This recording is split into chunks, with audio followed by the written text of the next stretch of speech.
Desde la reunión del canciller, 9:08. Saludo a la directora de la División de las Américas de la ONG Human Rights Watch, una de las más prestigiosas del mundo, la colombiana Juanita Gobertus. Nos atiende a esta hora. Doctora Gobertus, buenos días.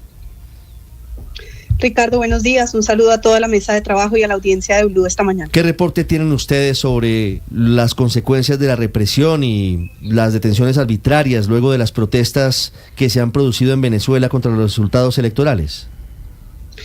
Pues Ricardo, estamos muy preocupados. En el transcurso desde la noche del domingo tenemos 20 reportes creíbles de personas que han muerto en el marco de estas protestas postelectorales. El último dato del propio gobierno es de 1.200 personas detenidas. A la fecha tenemos reportes de 17 personas desaparecidas y por lo menos 93 personas heridas. Es realmente una represión atroz. Las imágenes que está presentando el mismo Nicolás Maduro francamente aplican casi que una estética tipo Bukele a la represión de una dictadura como la de Venezuela en este momento. Hay muchísimo miedo, reportes de organizaciones de sociedad civil, defensores de derechos humanos, periodistas, con profundo miedo por el nivel de represión que está desplegando el régimen. Sí, sobre eso quiero preguntarle, doctora Gobertus, porque precisamente ese temor se percibe en las calles de Caracas y en el resto de Venezuela. ¿Quiénes les proveen a ustedes información? Obviamente sin identificarlos, pero ¿cómo se nutren ustedes en medio de la opacidad, en medio de los controles de la dictadura, en medio de todo lo que está pasando en Venezuela de información? Ricardo, nosotros trabajamos con organizaciones de sociedad civil locales en Venezuela, justamente por razones de seguridad les protejo y prefiero referirme de manera general más que con nombres específicos, pero la garantía de nuestro trabajo de corroboración lo que permite garantizar es que no solamente nos basamos en pruebas testimoniales, sino que corroboramos con información de video. En este momento nuestro laboratorio digital está cruzando la información que estamos recibiendo a través de organizaciones, de redes, para poder georreferenciar cada uno de los lugares y esperamos en el curso de los próximos días poder estar publicando al menos respecto de estos 20 casos de personas que han muerto, toda la información que podamos tener sobre presuntos responsables. Puedo avanzar hasta el momento que hay en todo caso, en varios de estos casos, participación de los llamados colectivos, estos grupos de civiles que trabajan de la mano de la Fuerza Armada Bolivariana. Doctora Gobertus, ¿hay un patrón que ustedes hayan podido identificar de esa actuación, de la actuación paralela de la policía o la Guardia Nacional Venezolana con los colectivos civiles armados para reprimir y para herir y para capturar y en algunos casos para matar a los manifestantes? Sí, absolutamente. Ese patrón está claramente establecido. Hay participación de colectivos y hay connivencia entre Fuerza Armada Bolivariana y colectivos. Puedo añadir además que estamos viendo una transformación. Las detenciones, sobre todo en la fase preelectoral, estaban concentradas principalmente en opositores, líderes políticos, en su mayoría de Venezuela, líderes de sociedad civil. Lo que estamos viendo en este momento es una represión muchísimo más indiscriminada en contra de jóvenes, particularmente de barrios marginales que han participado de las protestas. Es realmente una represión en contra de la ciudadanía popular venezolana que se ha movilizado en las calles. Sí, doctora Gobertus, la he escuchado hablar de nuevas dinámicas de represión. ¿A qué se refieren ustedes con nuevas dinámicas que ha encontrado Human Rights Watch en el caso de lo que está ocurriendo en Venezuela, con las protestas, con la gente en los barrios más humildes o más pobres en Venezuela? La misión de establecimiento de los hechos de Naciones Unidas, que fue creada por el Consejo de Derechos Humanos en Ginebra, venía hablando en su último reporte de una nueva, digamos, dinámica en donde el régimen no tenía que hacer uso del tipo de represión sanguinaria directa que le hemos visto en distintos momentos, porque la amenaza, el miedo a lo que podía hacer el régimen con sus detenciones arbitrarias, con los casos de torturas, con los casos de ejecuciones extrajudiciales que hacen parte de la investigación de la Corte Penal Internacional, era ya suficiente para amedrentar. Luego de lo que pasó el domingo ante los ojos de todos los venezolanos y venezolanas y del mundo, la gente salió a las calles, perdió el miedo en ese sentido. Esa manifestación masiva de ir a las urnas se transformó en una manifestación masiva en las calles y el régimen se ha visto, digamos, obligado a volver a hacer uso de esa represión directa y violenta. Por eso, insisto, estamos viendo ahora detenciones masivas de 40, 50 personas, por supuesto, toda suerte de arbitrariedades, sin órdenes de captura, procesamiento por casos como terrorismo, cuando la gente simplemente estaba en las calles gritando fraude, por ejemplo. Por supuesto, falta de acceso a abogados, falta de acceso a familiares, en algunos casos desapariciones transitorias porque no se le comunica a ningún familiar dónde está la persona detenida.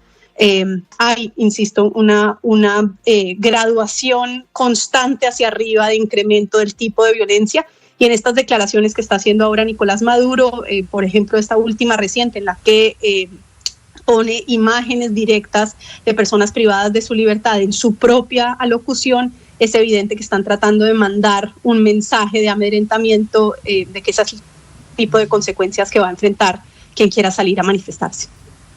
Sí, le pregunto desde Caracas justamente, ¿es posible obtener una cifra exacta de detenidos, de heridos, de fallecidos ante tanta opacidad, temor, información cruzada que pueda haber? Pues ese es el trabajo en el que estamos todas las organizaciones. Insisto, estos son datos que están evolucionando minuto a minuto. Nosotros registramos los datos de las distintas organizaciones. Hasta el momento, como les digo, podemos decir que tenemos datos creíbles de 20 casos de personas fallecidas. El dato de heridos sigue sosteniéndose hasta el momento en 93, el de desaparecidos en 17 casos, pero son datos que van variando. Quizás el más difícil de hacer seguimiento son las detenciones. El número más alto lo ha dado el propio gobierno con estos 1.200. Entre las distintas organizaciones han podido corroborar entre 300 y 700 de estos. Nosotros en este momento, desafortunadamente, porque entre todos realmente ante la masividad de esta represión estamos viendo cómo nos distribuimos el trabajo, estamos tristemente concentrados en corroborar los casos de estas 20 personas y en poder dar datos cuanto antes de cuáles fueron las circunstancias en las cuales estas personas murieron. Sí, doctora Gobertus, ¿esta situación podría anexarse al caso, a la denuncia que se adelanta contra Nicolás Maduro y contra la dirección política de Venezuela ante la Corte Penal Internacional por crímenes de guerra y de lesa humanidad? El caso es por crímenes de guerra y sí, absolutamente. Como recordarán, hace un par de días justamente el secretario general de la OEA, el señor Almagro, pidió una orden de captura en desarrollo de ese proceso. Este es un proceso que se sigue por parte de la Corte Penal Internacional, que ha llegado ya a la fase más avanzada en un caso en América Latina, que es la apertura de la investigación. Es un caso en el que están involucrados los más altos mandos dentro del gobierno venezolano por crímenes de lesa humanidad constitutivos de ataques sistemáticos o generalizados, por tortura, por desaparición, por ejecuciones extrajudiciales. Información que estamos recolectando entre muchas organizaciones, habrá seguramente elementos que puedan añadirse a este proceso penal internacional que ya está en curso. En este caso, doctora Gobertus, sé que es pronto, pero los máximos responsables serían los mismos que están investigados por la Corte Penal Internacional, es decir, Nicolás Maduro, el general Vladimir Padrino y otros de la cúpula del gobierno y de las Fuerzas Armadas venezolanas. Sí, pero yo mandaría un mensaje adicional. El derecho penal internacional es muy claro también en la responsabilidad de quienes ejecutan este tipo de órdenes, porque son órdenes abiertamente ilegales. Y hoy los miembros de la Fuerza Armada Bolivariana que estén cumpliendo cualquier tipo de orden que suponga violar los derechos humanos, que suponga restringir el derecho de todos los venezolanos y venezolanas a la protesta pacífica, a la defensa de su voto, van a estar ellos también incursos en responsabilidad penal internacional. Así que si no se abstienen de hacer uso de la fuerza por un compromiso patrio de reconocer que el pueblo venezolano merece algo muy distinto a lo que está viviendo, al menos que se abstengan por temor a las acciones internacionales que van a llegar. La justicia internacional se demora, sin duda, pero si algo nos muestra la experiencia latinoamericana es que quienes han reprimido a su pueblo pasan décadas después defendiéndose de la justicia penal internacional, bien sea de la Corte o de la jurisdicción universal que no perdona este tipo de crímenes. Doctora Gobertus, una pregunta final. No sé si seguramente sí tuvo la posibilidad de leer el comunicado de Colombia, Brasil y México sobre la crisis política en Venezuela, en el que no se dice una sola palabra sobre los abusos que está cometiendo el régimen de Nicolás Maduro en contra de la población civil. ¿Qué opinión tiene usted frente a esto? Bueno, lo primero, señalar que fue una gran tristeza que no se aprobara la resolución en la OEA. Era una resolución que recogía los pronunciamientos que habían hecho los distintos gobiernos sobre la importancia de dar transparencia a las actas de cada uno de los puestos electorales, de generar un mecanismo de auditoría, veeduría imparcial de los resultados. La explicación que han dado los gobiernos de Brasil, de Colombia y de México es que están haciendo uso de canales diplomáticos para buscar una solución.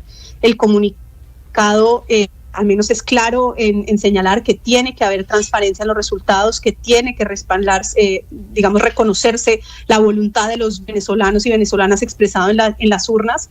Y bueno, si ese canal diplomático funciona, yo creo que para todos quienes estamos así de preocupados por lo que está pasando en Venezuela, hay todavía una pequeña esperanza. Pero tengo que decir que esa ventana de oportunidad se cierra y se cierra rápido. Y si los gobiernos de Colombia, de Brasil y de México no encuentran una posibilidad de incidir en el gobierno de Nicolás Maduro, pues realmente muy pronto tienen que tomar una posición en defensa de los ciudadanos que están enfrentando realmente una mano absolutamente dura en las calles de Caracas y el resto de Venezuela en este momento. Sí, usted me recuerda, doctora Gobertus, ¿cuántos desaparecidos tienen hoy? ¿Cuántos reportes de desaparición forzada? En este momento tenemos 17 casos de personas desaparecidas, de quienes no tenemos todavía datos de su paradero. Es un dato que está cambiando constantemente. De esos 1.200 detenidos, en algunos de los casos tuvimos desapariciones transitorias, por cuanto no se respetaron los tiempos de poderle comunicar a los familiares o a sus abogados dónde estaba la persona. Entonces es un dato cambiante, pero llevamos ya en el curso de los últimos días con el dato sostenido de 17 personas de quienes no sabemos su paradero en este momento. Sí, se lo pregunto porque en segundos vamos a tener aquí en Blue Radio un reporte muy doloroso de Silvia Patiño desde Caracas, repito, con varios casos de familiares que están buscando a sus hijos, a sus hermanos, desde hace varios días, desde el lunes, y no los encuentran. Pareciera que esta maquinaria de terror está funcionando a toda marcha dolorosamente, incluyendo ese crimen atroz como es la desaparición forzosa. Gracias, doctora Juanita Gobertus, por estos minutos en Mañanas Blue.